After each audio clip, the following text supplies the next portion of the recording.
గుంటూరు జిల్లా పెద్దపలకలూరు రోడ్డులో అనుమానాస్పదంగా మృతి చెందిన గోవిందరాజు వివరాలు వెల్లడించారు ఎస్పీ వకుల్ జుందాల్. సీసీ కెమెరాలో రికార్డైన కదలికల ఆధారంగా అనుమానాస్పద ఆటోపై నిఘా ఉంచామన్నారు. దర్యాప్తులో మృతుని భార్య లక్ష్మికు నిందితుడు పేర్నిపాటి వెంకటేశ్వర్లకు వివాహేతర బంధం ఉన్నట్లు గుర్తించామని చెప్పారు. ఈ నేపథ్యంలో భార్య ఆమె ప్రియుడు కలిసి హత్య చేశారని పేర్కొన్నారు. వివాహేతర బంధానికి అడ్డుగా ఉన్నాడన్న కారణంతోనే ఈ అఘాయిత్యానికి పాల్పడినట్లు పోలీసులు వెల్లడించారు.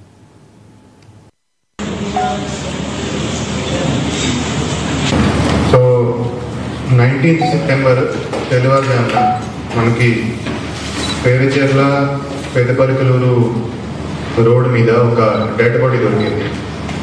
ఆ డెడ్ బాడీ చందంశెట్టి గోవిందరాజు అనే అతన్ని మనం గుర్తించడం జరిగింది. ఆ డెడ్ బాడీకి నాలుక కొద్దిగా బయటికి వచ్చి ఉంది. అందుకని మనం 194 BNSS సస్పీషియస్ డెత్ కింద మేడికొండూరు పిఎస్లో కేసు రిజిస్టర్ చేయడం జరిగింది. సో ఈ డెత్ మీద మనకి ఫస్ట్ డే నుంచి అనుమానం ఉంది. పోస్ట్ మార్టంలో అది చనిపోయిన అతను స్ట్రాంగులేషన్తో థ్రాట్లింగ్తో చనిపోయాడని మనకి తెలియడం జరిగింది. సో దాంట్లో మేడికొండూరు ఇన్స్పెక్టర్ గారు చాలా చాకచక్యంగా ఇన్వెస్టిగేషన్ చేయడం జరిగింది.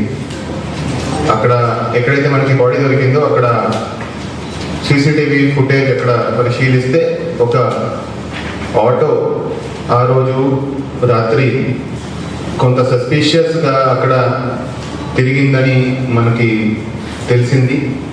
ఆ ఆటోను మనం ఫర్దర్ సీసీటీవీ ఫుటేజ్ డెవలప్ చేస్తే ఆ నంబర్ ట్రేస్ చేసి ఆటో ట్రేస్ చేస్తే ఇది ఎవరైతే A1 అండ్ A2 ఉన్నారో ఈ వాళ్ళకి సంబంధించిన ఆటో మనకి వెళ్ళడం జరిగింది. వాళ్ళు ఆ రోజు